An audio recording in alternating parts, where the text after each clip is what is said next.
Welcome back to another edition of the Just for Today podcast. And today is another episode of the Women Who Thrive series. One of my most favorite things to do is to introduce you to other women around the world that are making bold changes and creating waves of change for other people in beautiful capacities. And I think I do this because I wish this had been around when I was younger. I wish I'd had more women in my arena or environment that I could look to and go, oh my God, she's done that and she's done that. And so I could do that and I could do that. I think back in the day, times were different and we didn't have access to things like this at that time. So I love having conversations with women, inspiring women that are within this world. So, Katy, big Hi. welcome to the podcast. I'm so excited to have you here and have this conversation with you today. Would you like to introduce yourself? Yeah, thank you so much, Steph, for having me. This is a total first for me. Actually, it's two firsts today before I introduce myself. Firstly, I have never been on a podcast, so very exciting. And secondly, my other first is that I never wing anything. Ever. Okay.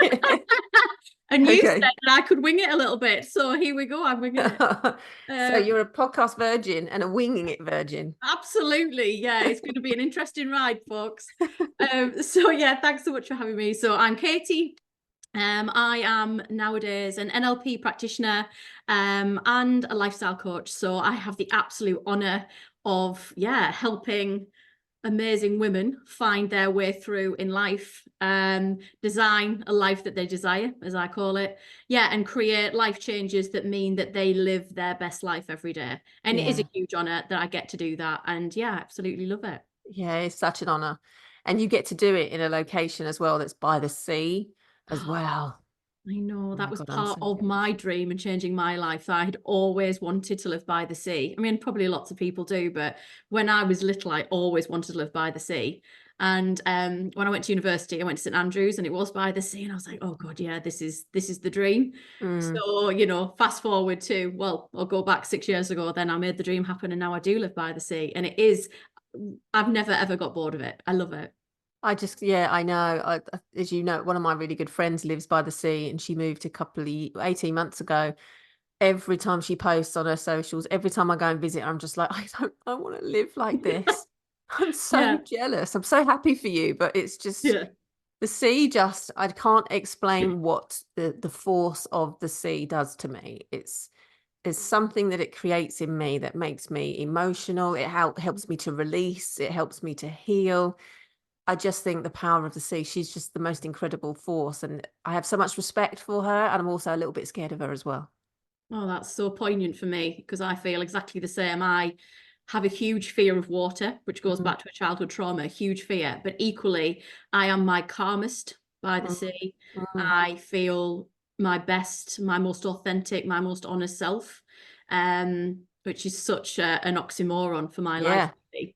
And I find it like you, it's especially when it's raging. I'm out walking the Mm, dogs and it's raging. We get a lot of storms here in beautiful Snowdonia in Wales, and the power of that and being mhm, near that is mm, very scary, but it also mhm, does something inside with my energy.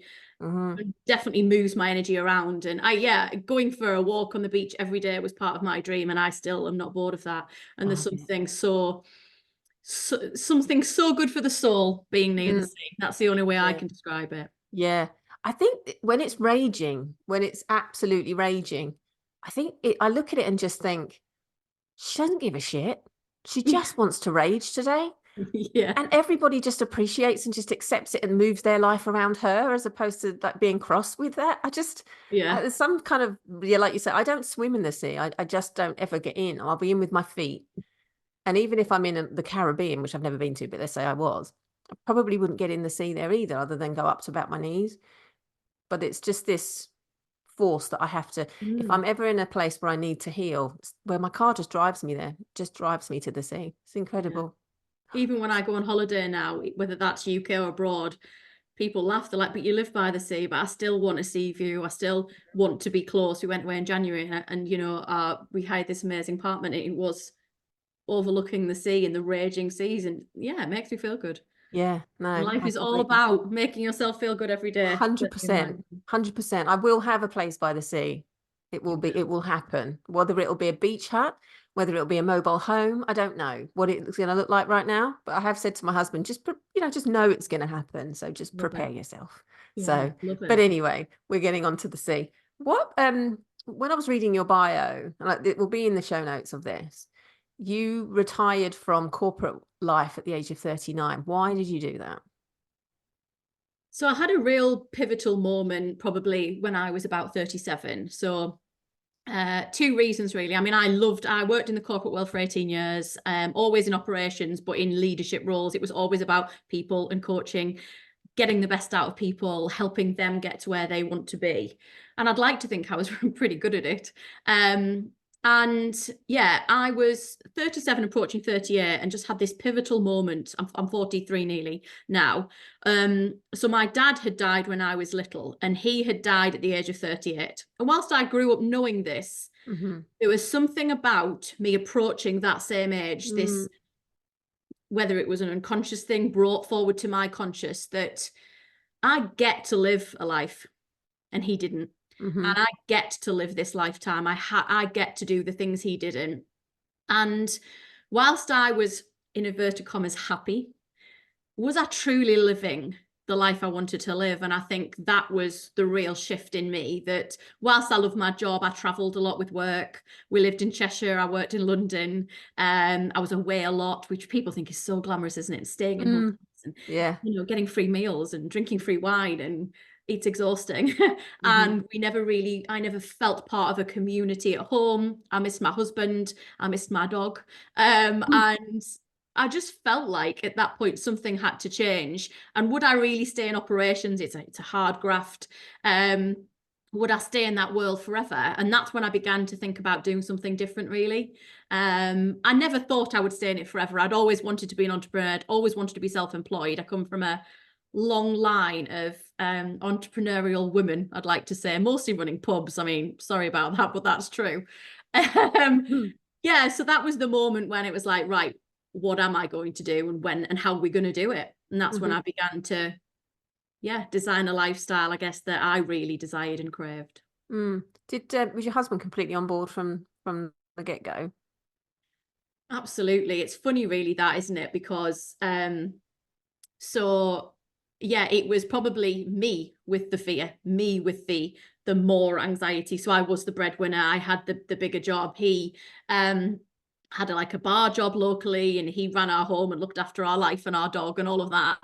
And he probably was more steering me in the right direction. I didn't, at one point when we really decided that things were going to change, COVID happened, of course, as it did, began to happen, and we decided, could we speed up the plan? And I'd been retraining and saving and all of this. I'm a very organized person. I had a 2-year plan. But it was like, actually, I know I did, and a 2-year vision board and a 5-year savings pot and all of this stuff. And I'll never forget the night actually that we really decided to go for it. I call it fajita night. So very early on in COVID, very early on, I was loving COVID. I'm not going to lie. I wasn't in London. I was at home. I was the homemaker. Well, I wasn't really, but I'm not very good at that. But I was making nice meals, and we were having a bottle of wine, and we were enjoying. We didn't know what was to come, obviously. That change in life. And the pace of life. And I was working really hard, don't get me wrong. It was a very tough industry to be in during COVID, but we loved it. And I remember we sat down and we were having fajitas because we'd become obsessed with them. We did put on £10 each, literally. We opened a bottle of raw. We all did. Still carrying a little bit of it, I think, possibly. We opened a bottle of wine and sat down, and we were watching a movie, and we never chat through movies. And we just started talking, and I was like, I don't sure what we're waiting for anymore.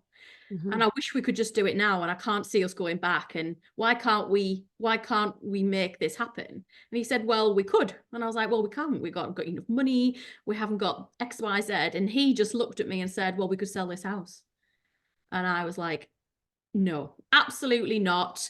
Little dream cottage, we'd done it all up, etc., etc. And to me, that was my security. It was where I came back to. It meant a lot to me. I was like, absolutely not. And he was like, if you truly want to change your life, I'll never forget this, there are always possibilities and opportunities. And he was telling the trained life coach and NLP practitioner that we could do it. And that was the moment. And the day after, we turned the movie off, I hate to add, and we opened another bottle of wine. And yeah, we said, what are we waiting for? Like, we'd made money on our house. Why don't we just make some changes? Yeah. And Wow. that was it. Yeah, we decided that I wouldn't obviously leave the corporate world immediately, but we would begin to put the process in for, yeah. We didn't necessarily want to move to Wales, though I absolutely love it. That wasn't how the plan moved. It was, how can we be mortgage free?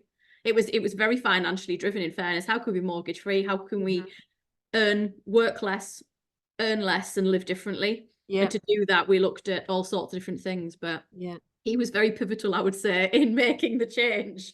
I mean, that's helpful, right? That's helpful when you have a partner by your side that is going to be in that space, as opposed to absolutely not, I don't want to do that. And that could potentially be very different scenario. Absolutely, especially when it was broadly, I would say, my dream Mm, to live by the sea, my dream to leave a big job, my dream mm, to walk the dog on the beach every day. You know, those dreams were definitely more mine. mm, And also, my husband is autistic, so in terms of change, that's quite an interesting dynamic, that he was probably pushing me more for change yeah. because he knew it was what I really wanted, and probably saw how stressed and anxious I was, really. And probably the corporate world, whilst loving it for a long time, was not at that point healthy for me. Yeah. It's so interesting, you going back to what you were saying about your dad and your dad passing away, and that kind of left, I mean, of course it left a mark, but it's almost imprinted on you that at that point, my brother was very similar to you. So my dad's still alive, but my dad had a massive heart attack just as he was turning 60. Wow. And his mum had a massive heart attack and didn't survive that. And he was very aware of that. And it's left a mark on my brother in that he's now, in a positive way, really taking care of himself and being very self-aware of his self and his heart and looking after it and doing all of those types of things. And I think whether we realize it or not, unconsciously, these things are sitting there and they don't appear until we hit that pivotal time in our life. And all of a sudden we're like, okay, I'm now at that stage. I have to do something about it. Yeah. Isn't it a shame, though, that we have to reevaluate life when we have those moments where we live in a world where we don't every day notice the beauty, and we don't every day have those days gratitude practice, or we just live in that. And I think COVID gave us that opportunity to slow down, and it gave a lot of people the opportunity to really reflect on the life that they were living. And there was many blessings that come, especially for me, that came through COVID, of reassessing priorities and does that matter, and does that matter, and am I doing that because I'm supposed to do that, and all of those types of things. Yeah. So there's a massive change you made through a time that a lot of people were struggling with. Yeah, I think because we'd already, we'd already on that plan of we're not going to do this and we're going to change our lives. And I would say I'd always been someone, probably 10 years of gratitude. And, I grew up being very close to my mum, knowing that life is short, Mm-hmm. life is precious, and Mm-hmm. live for the moment. That balance always of, which I still find difficult.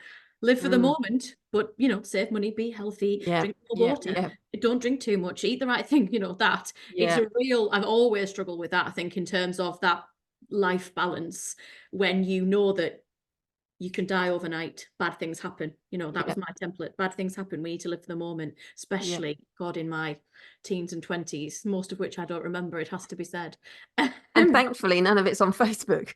Oh, God, imagine. I do feel so sorry for people now in the world of social media. Yeah, I can't imagine. Mm-hmm. Yeah, and I grew up knowing that, and therefore I think had always been a very energetic, positive person, being grateful for the life I had, never really resenting. Found it very difficult at times growing up differently, but never resenting that. But I think there's those moments just come in life, and it's so stark, isn't it?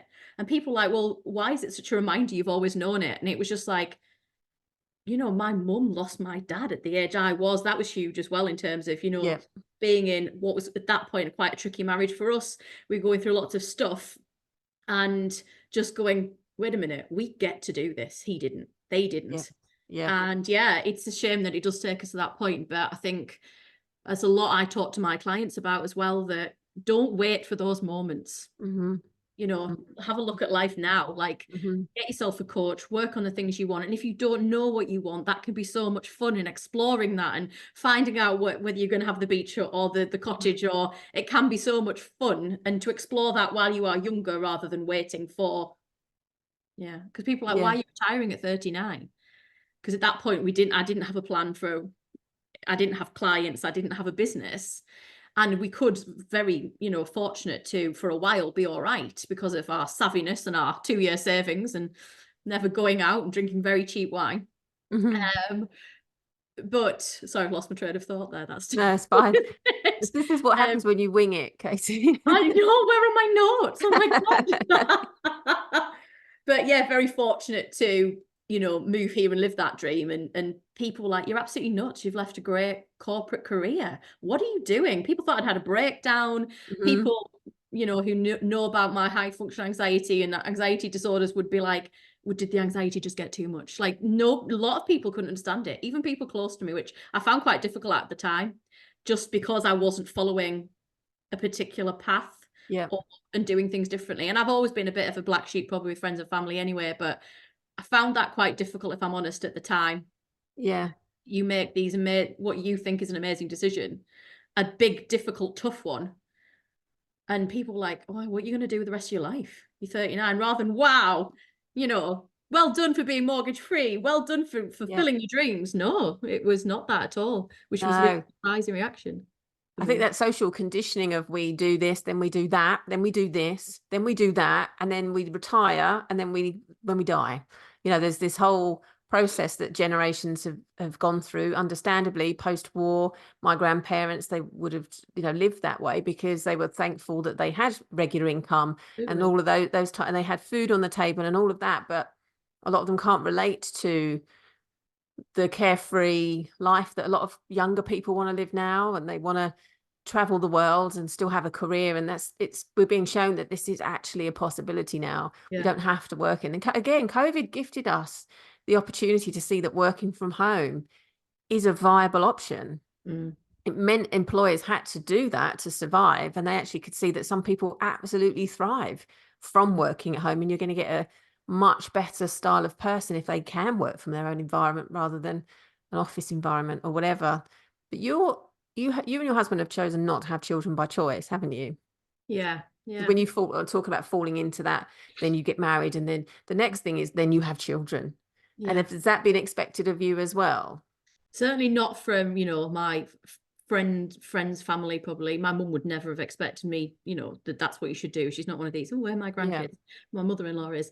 But yeah, it was a choice. And the reason I've started to say I'm child-free by choice, because since I got married at whatever, I don't know, 30, I have had 12 years of people saying, oh, you've not got kids, or when are you having kids, or and I have friends that have been unable to have children and want them.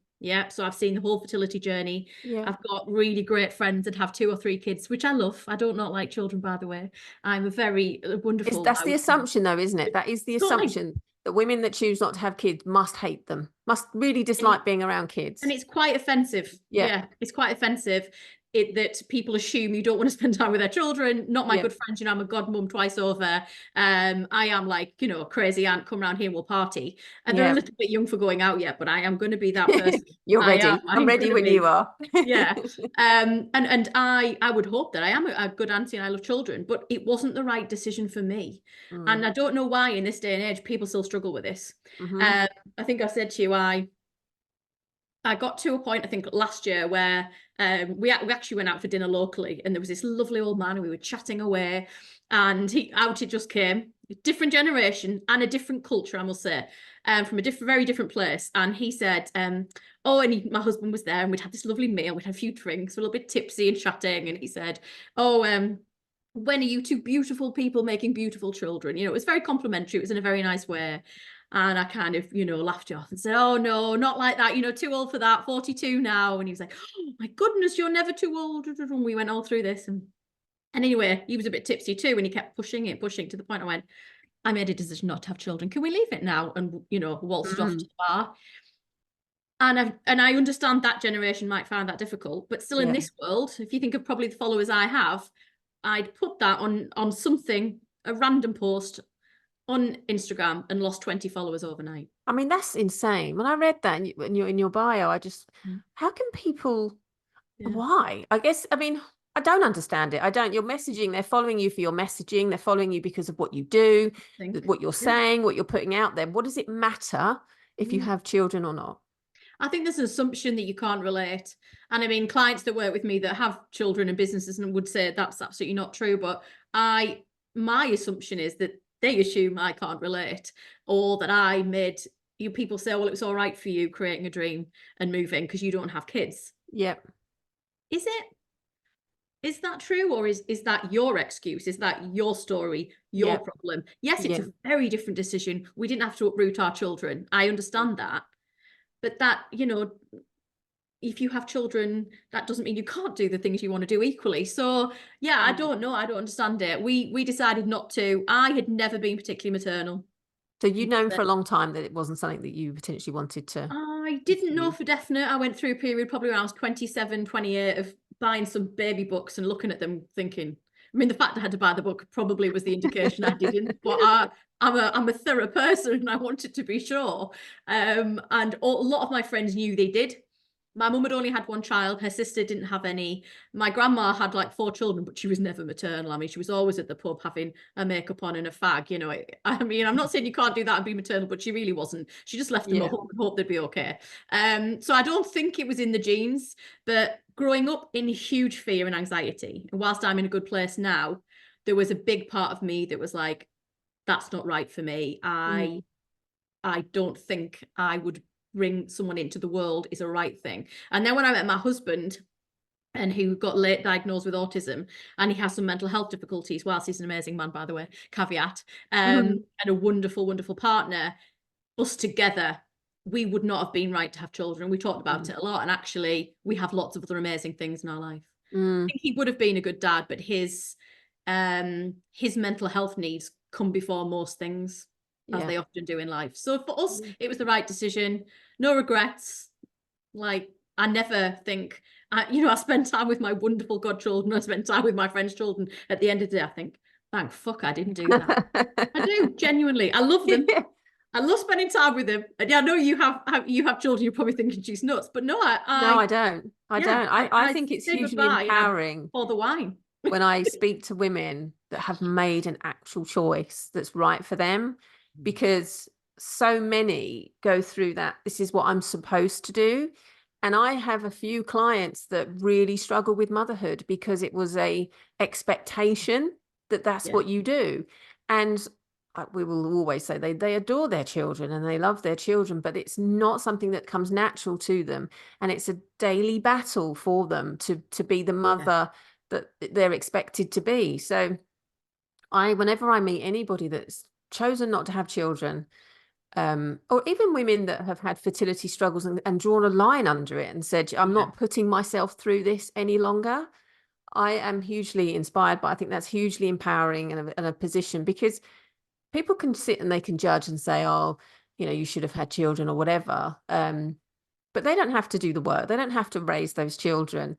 And actually, is it right to bring children into the world because it's expected of you versus because you have a desire to bring children into the world? No, it's not. I find it fascinating that people will often say, well, what are you going to do when you're old? What the fuck do you mean? What am I going to do when I'm old? Like, who's going to look after you? Well, I'm going to be successful enough to put myself in a home, so I'll be all right. Or whatever. Again, we shouldn't expect, I don't suppose you expect your children to look after you. I actively am saying to my kids, I will either nip to Switzerland and top myself off. Like, genuinely, that's part of my plan. If I have a debilitating illness that will take me away from my mind or my body, or I'm not having you wipe my ass. So we'll have money so that you can put me somewhere nice. I'm not going in a crappy home, but the chances are I'll be going to Switzerland and they'll come with me to do that. But I actively do not want my kids to have to worry about me when they're older. Yeah. I think that it is an old-fashioned view, isn't it? Almost that Yeah. you look after your pet. I mean, though I absolutely adore my mum, would Yeah. do anything for her, and actually randomly lives here now. But long story.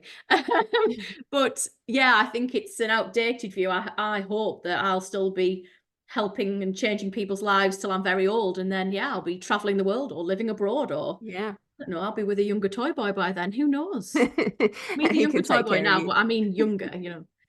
Yeah. I think it's an outdated rhetoric that women, that it's our duty, that this is what we're made for, this is what we should be doing. And no, it's not the only way to define a woman is for her to have actually become a mother. It's not, it's hugely defining, but Yeah, it's not the only way. It's not the only no. way. So But interesting that I still think it's a discussion. Interesting we're still having the discussion. yes. And I'm doing on Instagram this week, I'm doing a 7-day series to help people begin to change their lives. And one of the things I did in my intro in the day one was to, I'm all for people, not for the sake of it going against the status quo, but doing the things you want to do, even if it makes you different. And I Yes. would say I have amazing friends, by the way, and I absolutely adore them. But I have always felt slightly the odd one out. I Hmm. have made different decisions, Hmm. and that's okay. And it took me a long time, I would say, especially as a teenager. Um, I mean, I was the only brunette. I was the fat one with the glasses, and you name it. I was the only one without a dad, and I used to tell Mm. people he'd gone to prison because it was just easier than saying he Oh died. my I goodness. know, I know. My mum's appalled about that now, but yeah, I did. And I always felt slightly different. And as I got older, whether that is because I felt different or where I am, I have just grown in confidence with that. It's still not always easy. If I'm No. with my best friends from home, me and my best friend have known each other since we were 4.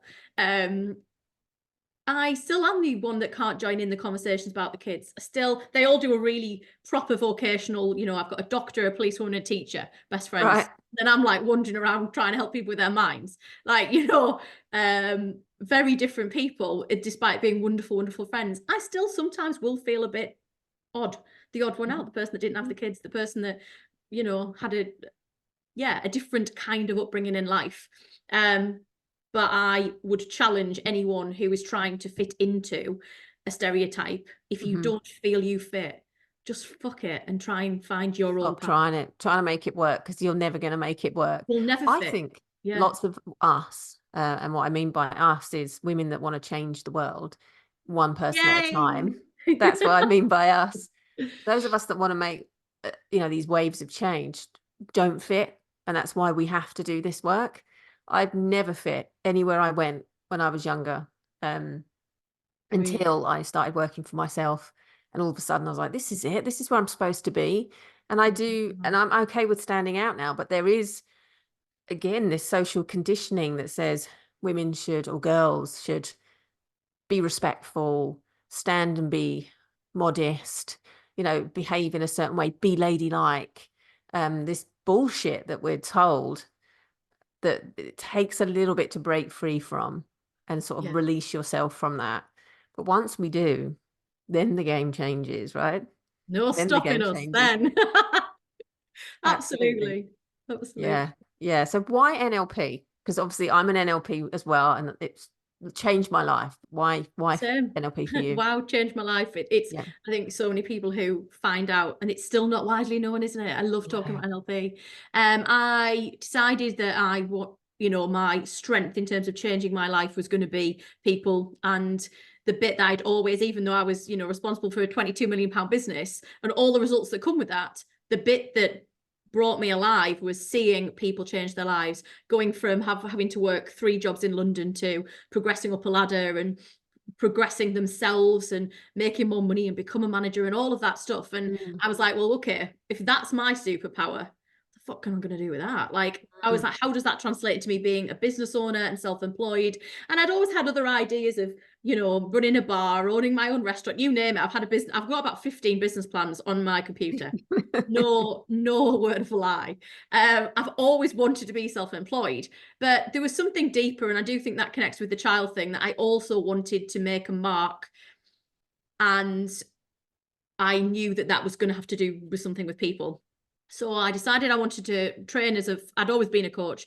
Coach was nearly in my title my whole in 18 years, but I wanted to get a qualification and understand more about it. And I found this amazing, very different, Simply Changing over in Sheffield. They're amazing. This very small, intimate coaching setup. And Louise, who runs it, has been a coach for 30 years and she is mind blowing. And the minute I connected with her, I was like, oh my God, that rapport moment. And she said, oh, it's a diploma with NLP. And I was trying to be professional thinking, what's NLP? I just genuinely hadn't heard of it. I didn't know what it was. I was very into coaching, but never heard of NLP. Told me a bit about it. I thought, well, let's go for it. And I would say it was a residential course, and the business I worked for was so supportive. They wanted me to go for it. They knew my plan, that I would do something later on. American business, very supportive in self-development. Yes. I had some amazing pivotal moments with them. And therefore they were like, yeah, this is the right thing for you. Hugely supportive, gave me the time to do it, which I think so many companies could learn from. And that's a different topic. And yeah, I got there. And I think on day 2, I was like, shit, she's changed my whole world. Whole world. And I'd always believed, as someone who'd, when your dad dies when you're 7 back in the day, you do not get counselling. You get nothing. There is no help. You work that out. And I was, 18 before I realised I probably needed a bit of help. And even then I went for, and this is not a slant at counsellors and therapy, because I've had all of it and some of it really helps and people have to do what they need to do. But none of that fixed me. None of it solved that fear, that anxiety.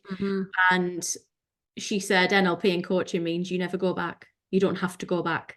And if you do, it's in the safe space. And it blew my mind. I was like, oh my God, so I can get better and I can live this amazing life and I don't have to go back to trauma. And that officially blew my mind. And the other piece that really, and it's still hard to think about now, but I think it was like the 3rd day, we did a timeline exercise, which is probably one of the tools I use most. Me too. Do you? Yeah.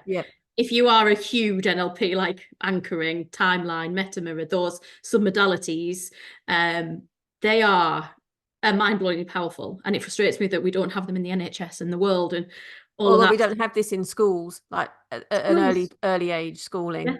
It would change people's world from very, 0 to 7 if you were teaching this at 6. But we did the timeline exercise, and the people who don't know it, it's, you can very safely look back at trauma. And nothing came. I didn't understand the exercise and nothing happened. And I was like, I remember like, wait a minute, I've got shed loads of trauma here, guys. This should be easy for me. And then I understood that the unconscious brain was protecting me, and that's why it didn't come. And it never has, ever. Right. And for that, I'm very grateful. I now understand how the mind works and the brain works. And then I didn't need it. My subconscious did not need to go there to become the person I wanted to be. And that was like, right, I'm in. This is what I'm going to do. I'm going to help people get less anxious, get less fear, not live in fear and move forward in their lives without having to constantly go back to trauma, unless they're ready to do so. Caveat. Yeah, absolutely. I remember having similar experiences when I trained. I've done my practitioners twice now with 2 different teachers because I love it that much. That's so lovely. So what we haven't done is explain what NLP is. I'm not going to go into mass detail, but it's neuro linguistic programming. And for those of you that are listening, go off and do a little bit of research as to what it is, because it is life changing. But when I did my first, I think it was 2015 when I first did my qualification. And when we started, there was one thing that she said, because we started looking at all the presuppositions, and it was behind every behavior is positive intention. And we spent about an hour debating just this one sentence, basically all of us bringing our maps to the table at this point. And as soon as I got that concept, I was like, fuck me. I can't unsee this now. And then we brought in the map of the world and how we learn everything. And I was just, this means I can let go of so much stuff that's not mine, that it's somebody else has given to me, or I can see that their behavior has nothing to do with me, actually. And I can stop taking ownership of other people's behavior, and actually also have a little bit of compassion for them, that in some cases it's coming from a well, it's always got positive intention, but sometimes that's well-meaning for me as well. Not always, of course, but but it gave me permission to walk away from relationships that were no longer serving me, because I could see that our maps weren't aligned, and it was okay. That was Yeah. okay. And It's it so just, empowering though, right? yeah, Isn't it? To be honestly, able to just make those changed everything. decisions. Everything Yeah. changed in that moment. And that's why I went and learned from a different practitioner, because she'd come into my network, and I just thought, I want to learn it again, but I want to learn it from you this time. And it Yeah. was a whole different experience again.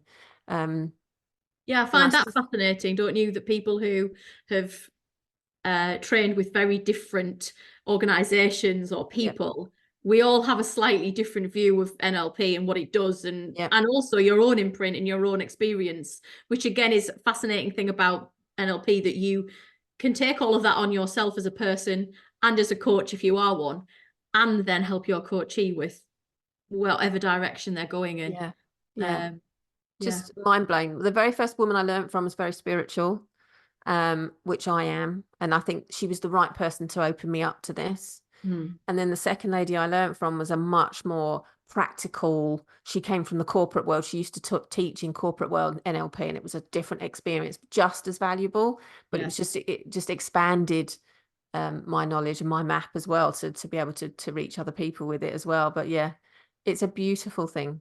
I'm just absolutely. changed forever because of it. So Yeah. I think everybody should know about NLP, quite frankly.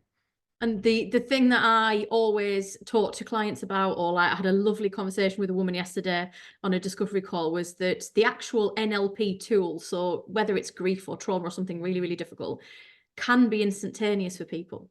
So Hmm. no, not coaching necessarily, not changing your whole life in 5 hours, but the Hmm. power of some of those exercises. Hmm. You can do something with somebody and the next day they go, I can't feel that emotion anymore, or Hmm. my view of the world is different overnight. Yeah. And whilst I've had therapy and I've had counseling and all of those things didn't do that for me Hmm. personally. They Hmm. didn't change my world overnight. Hmm. And if that is in our gift, it also means people don't have to have 20 weeks of therapy or spending £100 every fortnight or whatever. People Yeah. think that NLP practitioners possibly are, it's a high ticket item. Well, it is, because it's exhausting to do and it's hard work, and we bring Yes. our knowledge and our skill and our value hopefully with us.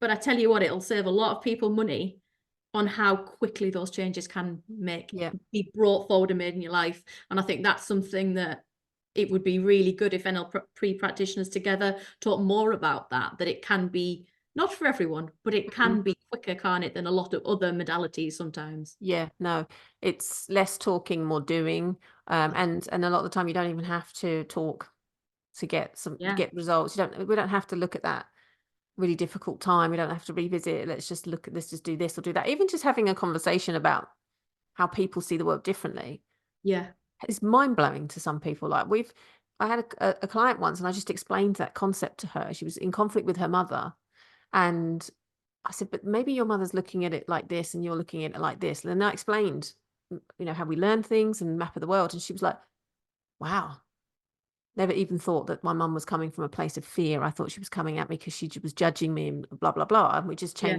changed the game then at that moment for her. And she stopped taking things so personally, could then respond to her mum with compassion. yeah, yeah. Big deal. It's Yeah, a big deal, especially it when is. people have had difficult relationships for a long time and you have Yeah, to change that perspective in that world. And yeah. yeah, Even and if it's you great empower fun them as to well. walk We're away. making it sound very difficult and traumatic, but it can be so much fun, can't it? Like Yeah. this amazing playground where you help people go from low energy, sad, frustrated, angry, depressed, grieving Hmm. to, oh my God, I can change my world. And Hmm. that is fun as well to see that change in people. And yeah, I Yeah. also have a lot of fun working with NLP. Yeah. No, I love it. I love it. I love it. You mentioned the word superpower earlier on. What would you say your superpower is? Potentially more than one are. I would say it's my energy.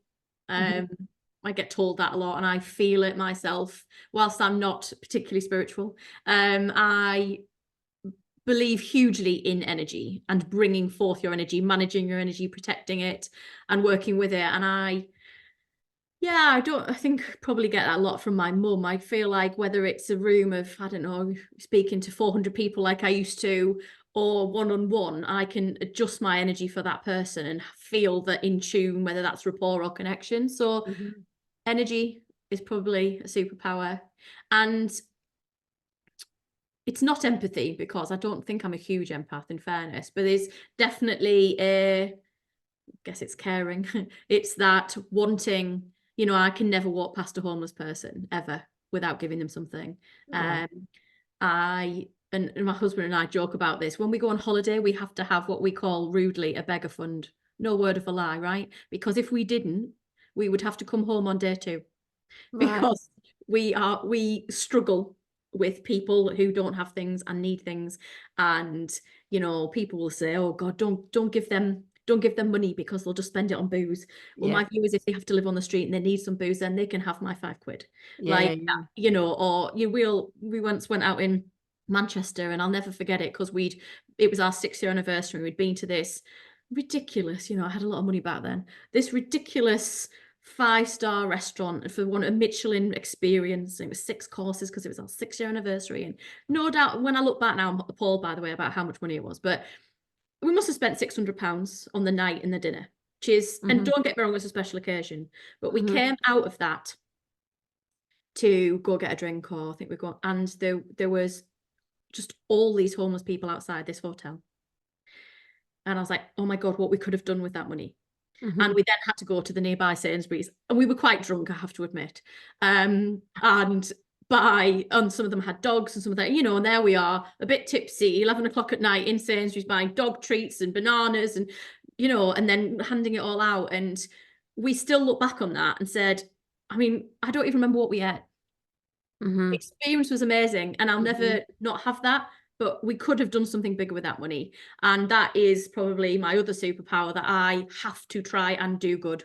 I have to help people. I do a lot of pro bono. I do a lot of free stuff, because I want people to live their dream life and live every day happy and joyful. And if they're not, I will try and help. Which is hard when you're trying to run a business as well, right? I know, because everything in business is saying, don't do that for free, don't do this for free, and do that, and do, it is tough. It is tough to be that way.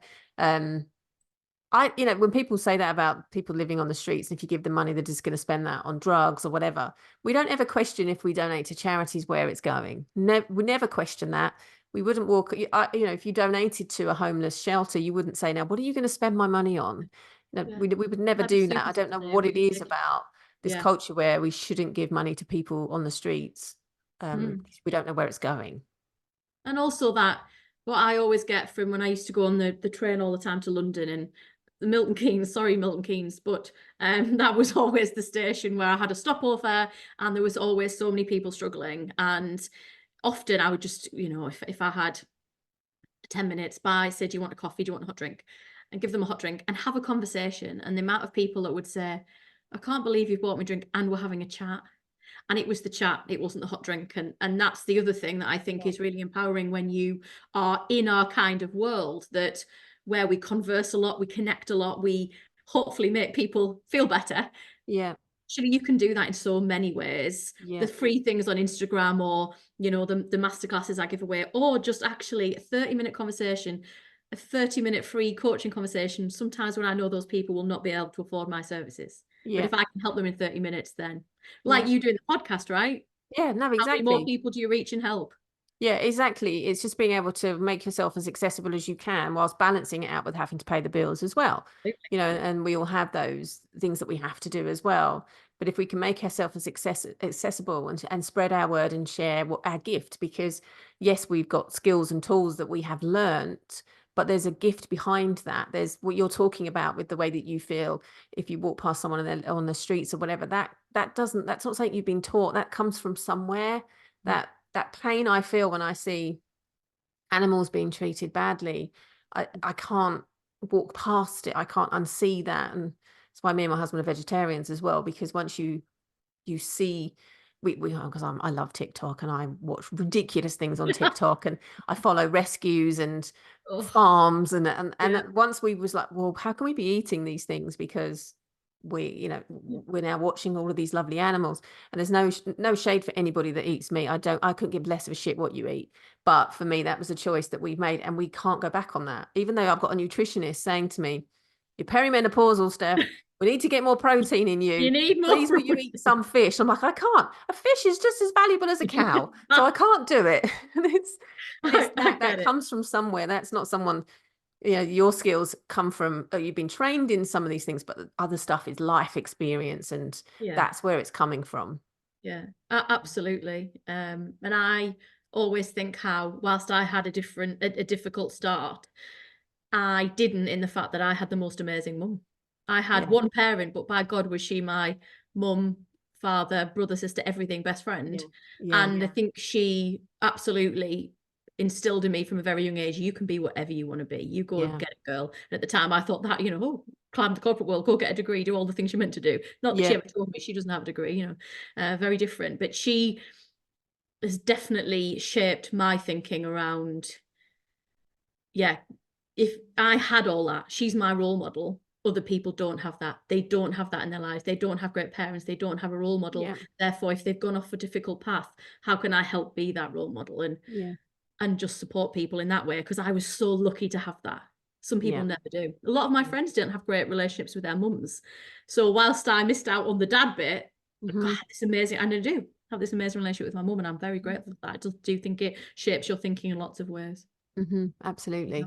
So that brings me very nicely to the point I said to you when we spoke before. I'm going to ask you this question. And the question is, because I talk a lot about collateral beauty, and for those that are listening that have no idea what I'm talking about, go back and watch the episode, my podcast episode around collateral beauty. But in in a nutshell, is what part of what struggle have you had in your life that has propelled you forward in a really positive way? I mean, so many, but I have to use the obvious one of my losing my dad at a young age. Lots of people have been through that, but that age of 8, that real 7 or 8, that pivotal age. And sadly, the thing that I think has shaped me mostly, which I now can talk about, but it took 20 years of bad therapy, is that and a lot of alcohol along the way, is that we were both in an accident, and he died and I lived. Right.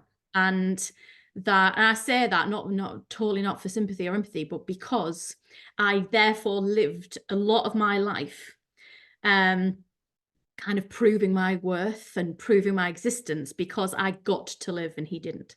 And I didn't know that for a long time. And I would say that the collateral beauty out of that is when I figured out that's why some of my behaviors were overambitious, striving, be arrogant at the time, not attractive qualities. When I realized that that's where that came from, my life changed, and the strength and resilience of who I am and understanding my purpose and why came from that. I knew at that point I had lived for a reason, for want of a better word, and I knew my role in life was to help people who hadn't had the mum that I did, and to help people who had similar struggles realize you can be fearful, you can live with anxiety every single day, but still do fucking awesome things and do the things that you want to do. And that for me is the strength and resilience, and the collateral beauty that came out of that was purpose and why. That's beautiful, really beautiful. And I think it's such a strong message that anxiety doesn't have to be that defining, that it means you stand still or you don't live your purpose because of it.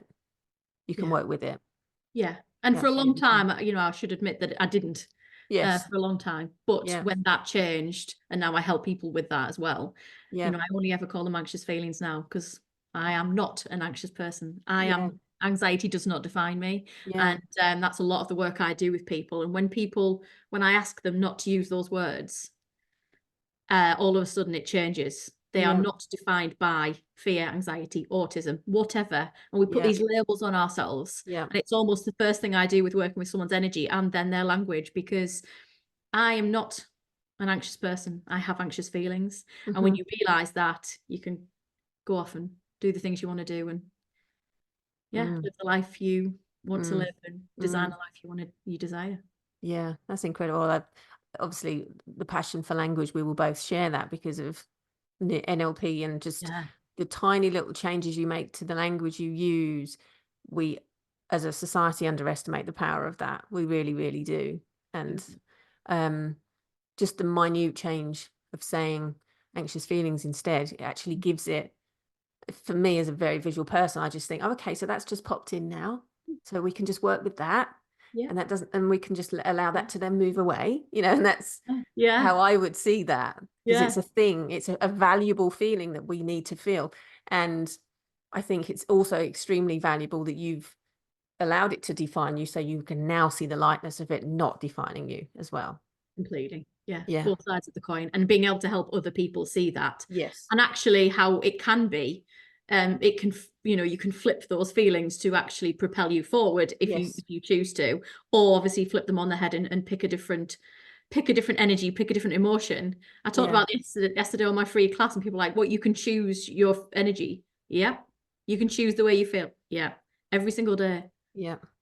And for some people, that's mind-blowing. And when you get into that, and it takes some time to build that belief, right? But hopefully by the end of the 7 days, they'll be like, oh my God, yeah, it's true. Mm-hmm. You can choose the Mm-hmm. way you feel. Doesn't mean I don't get anxious feelings sometimes. Of Yeah. course, yeah, we all And do. that all these feelings are just as valuable. It's not Completely. just about the good shit all the time, you know. Actually, Yeah. these things are showing up for a reason as well. Let's value them, and let's give Yeah. them the attention that they're after, so that we Yeah. can work with them rather Yeah. than fight with this your whole life. So amazing. Such a beautiful conversation. Thank you so much for joining me. For anybody that wants to understand more of what Katy does, how can people find you? So I mostly work on Instagram. So I'm Katy Hankin, Hankin, because nobody can ever spell it. And I am Clesty lifestyle. So very Welsh word for shelter.